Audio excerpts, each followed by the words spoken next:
வணக்கம். நம் மிச்சங்களையும் மீதிகளையும் அழித்துக் கொண்டிருக்கும் கயவர்களுக்கு ஒரு சம்மட்டி அடிதான் இந்த கவிதை. என் பாட்டனும் பூட்டனும் விட்டுச் சென்ற வீர எச்சம், என் ஐயனும் அப்பனும் கட்டிக்காத்த தமிழனின் மிச்சம். என் பாட்டனும் பூட்டனும் விட்டுச் சென்ற வீர எச்சம், என் ஐயனும் அப்பனும் கட்டிக்காத்த தமிழனின் மிச்சம். கருப்பண்ணசாமியும் முத்துமாரியும் காத்து நிற்க, இளந்தாரி பிள்ளைகள் கூடி நிற்க, எங்கள் இரத்தமும் சதையுமாயிருக்கும் வீர விளையாட்டு. கருப்பண்ணசாமியும் முத்துமாரியும் காத்து நிற்க, இளந்தாரி பிள்ளைகள் கூடி நிற்க, எங்கள் இரத்தமும் சதையுமாயிருக்கும் வீர விளையாட்டு. 1000 வருஷம் தாண்டியும் காதல் கொண்ட விளையாட்டு, மண்ணோடும் மனதோடும் கலந்துவிட்ட விளையாட்டு.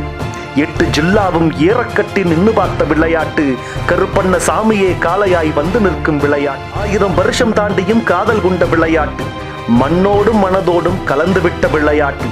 8 ஜில்லாவும் ஏறக்கட்டி நின்று பார்த்த விளையாட்டு, கருப்பண்ணசாமியே காளையாய் வந்து நிற்கும் விளையாட்டு. இடையில் வந்தால் குத்துப்பட்டு போவீர்கள், வாடிக்கையான எங்கள் விளையாட்டை வேடிக்கை மட்டும் பாருங்கள். இடையில் வந்தால் குத்துப்பட்டு போவீர்கள். தமிழ்நாட்டோட கலாச்சாரத்தை மதிப்பவர்களாக இருந்தா நிச்சயம் இந்த வீடியோவை லைக் பண்ணுங்க, கமெண்ட் பண்ணுங்க அண்ட் ஷேர் பண்ணுங்க. மறக்காம கிச்சடி சேனலை சப்ஸ்கிரைப் பண்ணுங்க. ஜல்லிக்கட்டு எங்கள் வாழ்வு, எங்கள் உரிமை.